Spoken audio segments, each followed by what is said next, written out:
We're here at Lucid Motors in Casa Grande, Arizona. This is where they build their two vehicles, the Air sedan and the Gravity SUV. Lucid gets a lot of critical acclaim for their vehicles, but they do face a lot of challenges. Lucid Motors' 2021 IPO netted it $4.5 billion, the biggest SPAC merger to date. Production of its first car, a luxury EV sedan, started that year as well. Lucid really had the top funding from the PIF. They had a brand new factory. They had Peter Rawlinson, who essentially did the Model S for Tesla. Hopes were really high for the company. Many say that Lucid should be dominating the luxury EV segment. Its cars have chart-topping range, they're lightning quick, and have spacious, high-end cabins. They've received enough awards to warp a shelf. They're kind of what everyone promised an EV would be. But years of work since have failed to raise volumes above the levels of high-end exotics like Ferrari. In their second year, they were targeting getting up to 20,000 units a year, and they still, after 5 years, still have not hit that 20,000 volume mark. Last year, Lucid began deliveries of the Gravity, its new SUV that starts at $80,000, which Lucid is hoping will boost sales and help the automaker lay the groundwork to follow in Tesla's footsteps. This year is very important for us because we have added the second vehicle, our first SUV, the Gravity, and we are ramping it up throughout the year. It's a fantastic vehicle. It's the kind of vehicle that consumers, especially in that premium segment, are really leaning towards. But here again, Lucid is struggling to boost production. Gravity production really didn't start to ramp up until midsummer of this year. They did not have any meaningful number of deliveries, no more than a few hundred at most in the first half of the year. Our rate of production right now has dramatically increased. We're confident that we are out of the woods. We got an exclusive look at Lucid's Gravity production line. There's thousands of parts that go together. An automobile is the most complicated consumer product that there is. And got to try the car. I suggest you hit the accelerator a little bit. Whoa! Like that. Okay.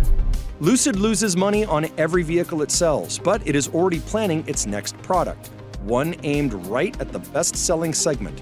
It could be what catapults it into the mainstream. But it's hard to do that when you're still struggling to also build your existing products. CNBC goes inside Lucid Motors to see whether it can overcome its challenges and bring the brand to the mass market.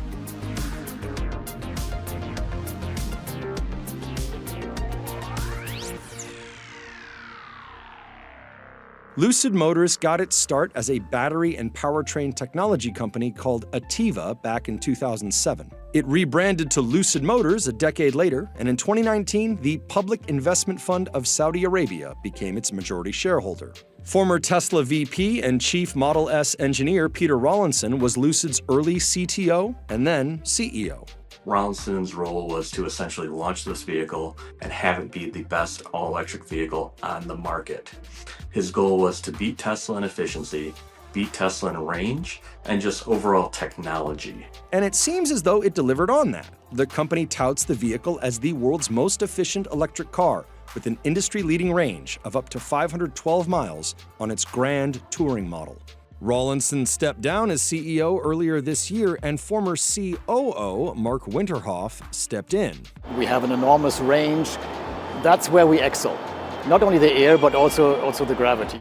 While the Air received rave reviews, the company has struggled to sell it in large volumes. The Air was their flagship product, but it was a sedan. That's limiting in the market in general.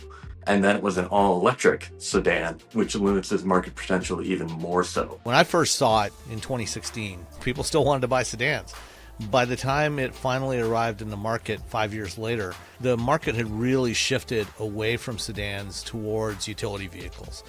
And as good a car as the Air is, it just wasn't what especially the US market was looking for at that point in time. Last year, the company delivered 10,241 vehicles, the majority of which were Air sedans, a 71% increase from 2023. But the luxury sedan segment isn't big. For comparison, Tesla sold 12,426 Model S sedans in 2024. Mercedes sold 6,963 of its EQS sedan, and Porsche sold 4,747 of its Taycan. The segment of the Lucid Air is not that big. So that's why the Gravity and also our midsize, that is then the next platform, is so important for us. Is this where your demand is? This is where our demand is. Yeah, this is kind of where everyone's demand Exactly. is, huh? With the Gravity, we have a much bigger segment and demand. While we're working on our next platform, where we even expect much higher numbers. The company has said that they thought the Gravity could have 6x the total addressable market size as their sedans. Latest numbers I've seen show the Gravity matching the Air sales in 2026.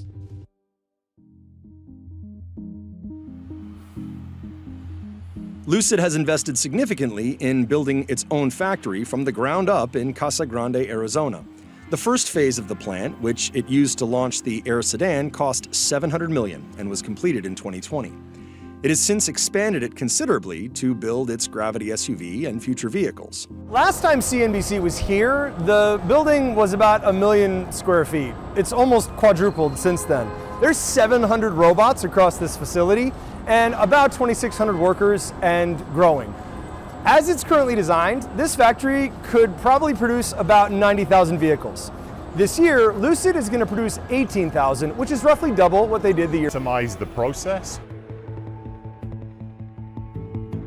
So right behind me is the Gravity SUV coming off the line. Now, the company had some production challenges getting this thing out. The company delivered its first Gravity SUVs at the end of last year, but according to S&P Global Mobility data, it only had 9 registrations in the first half of 2025. The company refuted the low number, countering that actual deliveries were in the 3-digit range. We are not where we need to be. Yeah? And we're actually right now ramping drastically in Q4. We'll see very different numbers. It was definitely a challenging year. It's a very small number of suppliers. We're not ready to ramp. In Q2, the magnet shortage came around, and then we had, unfortunately, the fire in an aluminum plant in upstate New York.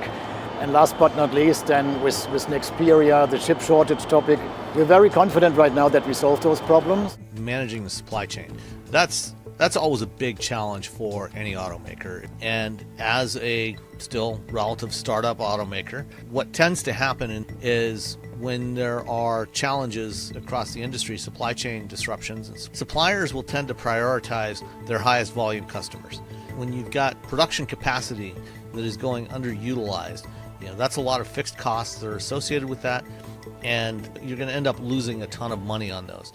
The company has managed to scale production overall, though. Lucid reported its best ever quarter in Q3 2025, delivering 4,078 vehicles. But it wouldn't tell CNBC how many of those were Gravity SUVs.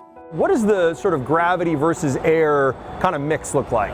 The first half year, we still had more Airs coming off the line, but you see most, if not all, of the vehicles that are coming off the line right now are actually Gravities. So that's going to be the majority of what we're building in the last quarter of the year. The vehicles that are coming off the line right now, are these things already promised to customers? We have a backlog, which is a very good thing. So all of the vehicles that are rolling off the line right now have a customer order attached to it.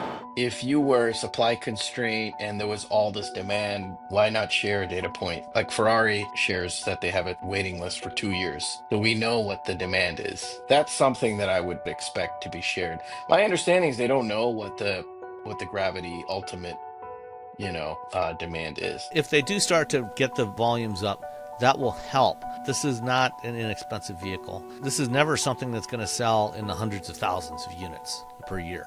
And it's not until you start to get into those kinds of numbers that you can really start to build a viable business. All right, so Lucid Gravity Grand Touring? Grand Touring, exactly. Yeah. Highest model, production model available. That is our highest model right now, 828 horsepower. 0 to 60, I think 3.4 or faster. 450-mile range. With the appropriate rims, it will have 450. Starts at about $95,000. That's the starting price. We just launched the Touring, which starts at 80,000. Very similar, less horsepower. You can actually choose the same features. Everything is available for the Touring as well. How many of these do you think you can sell? I mean, realistically, like a $95,000 to $120,000 The Grand Touring is not going to be the vast majority of our sales. We expect that the Touring model will have the majority. Lucid is not yet profitable on its vehicles.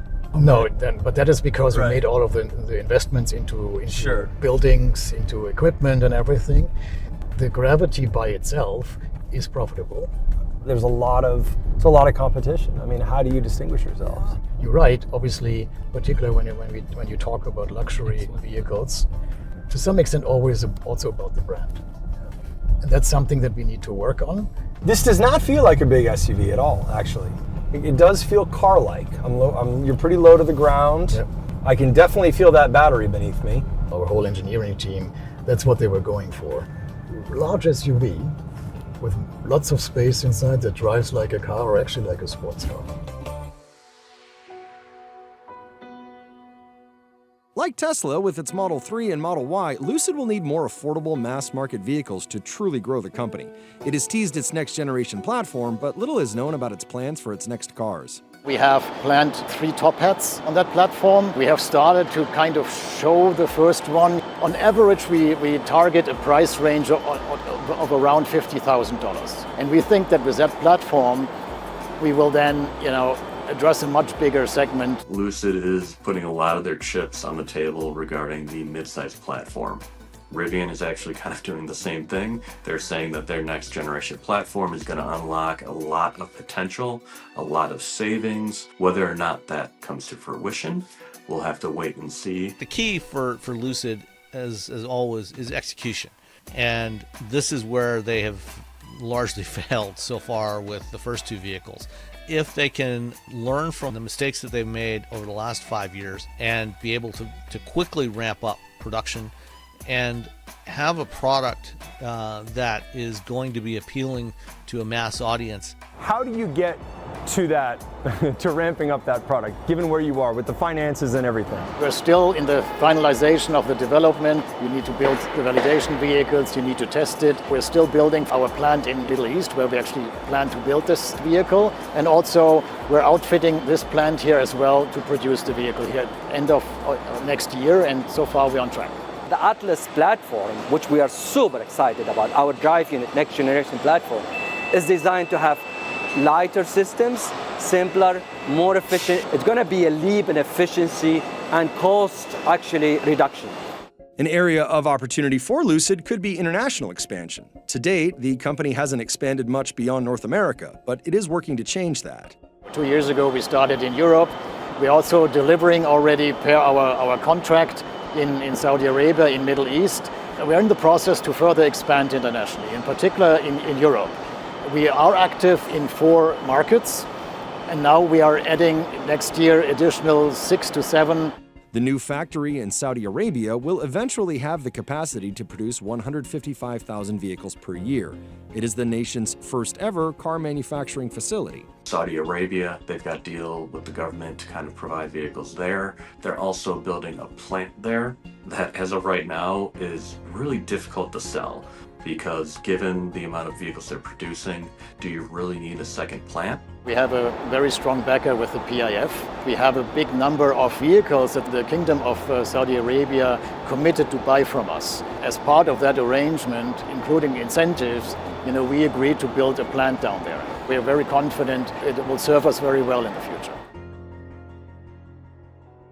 The company has also made moves to advance its autonomy efforts and enter the robotaxi race.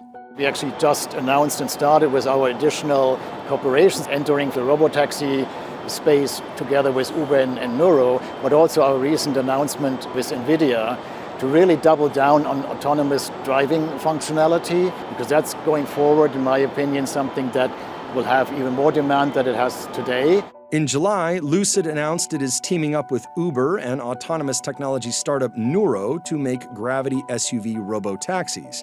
As part of the deal, Uber is investing $300 million into Lucid and plans to deploy 20,000 or more Gravity robotaxis over 6 years. We are providing the vehicle, but we're also integrating all the technology. The only thing that you then need to do is just load up the software from Nuro. And Uber is then deploying that vehicle on their platform. So for us, it's a validation of our technology and our capabilities. I will say the investment from Uber was a great positive for the investors and giving kind of a third-party validation for Lucid. They've got a customer for at least 20,000 of those vehicles. But what could help Lucid in the long run is if the technology works out, they could potentially expand their partnership with Nuro to take some of Nuro's technologies and apply it to Lucid customer vehicles. Operating a car company is expensive, and Lucid has yet to reach profitability. In Q3 2025, it reported the cost of producing its vehicles was nearly twice the revenue generated from their sale. It took Tesla about 18 years before it reached its first full year of profitability. It is losing money hand over fist. In the past 3 years alone, from 2022 to 2024, they've essentially lost $7 billion almost, and they're going to continue to lose money this year. You're spending a lot of money, $955 million, I think, in the third quarter. How do you feel about your financial prospects? It is a very capital-intensive business.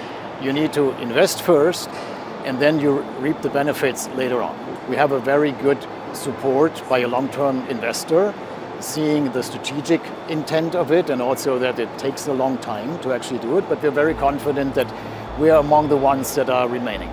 Lucid's challenges are abundant, just like all the EV startups. I mean, the market has really fallen out. The end of the $7,500 tax credit for many of the consumers has impacted the companies, and there's just a lot more competition. When you look at the landscape out there, there is a lot of government support for electric vehicles that has basically just been removed. Does this sort of change the calculus for you all? It's clear, there is a demand that is going down right now in Q4 for the vehicles that were ordered before the expiration date. We're still honoring the 7,500. Particularly with our Gravity, the demand is pretty strong still.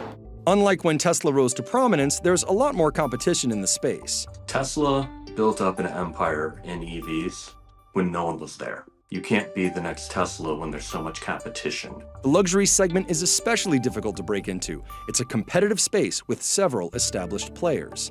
The buyer of a luxury brand, typically they like things like heritage. The brand matters. A lot of people don't know what Lucid is. That's the biggest, I think, hurdle that they have. We started a new marketing approach with our first global brand ambassador, with Timothy Chalamet. So we're shifting from focusing on our vehicles, about the capabilities of our vehicles, to what does it mean to own a Lucid, and what does it say about you?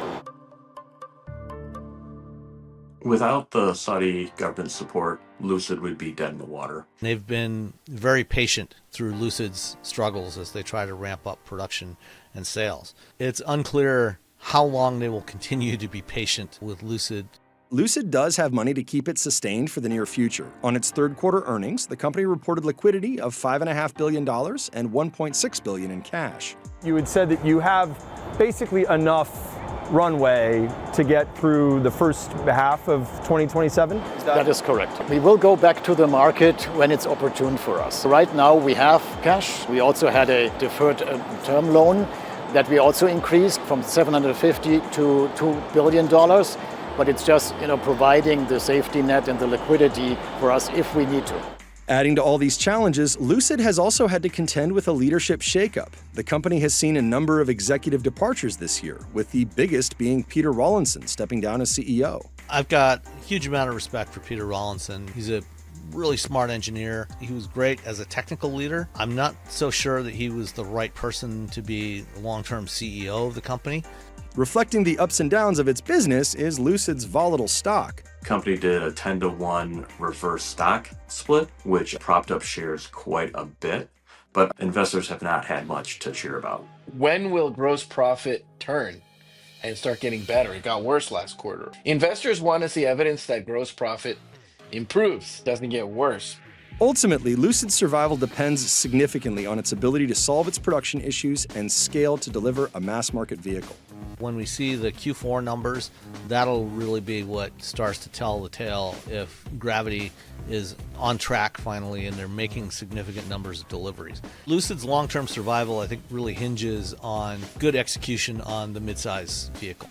Where's the point at which you say, we're in good shape. We have gone from being a kind of startup to being something that is on its way to maturing or established. We're not there yet, but with the expansion of the Gravity, our production, and then with the midsize coming online, that is the point where I think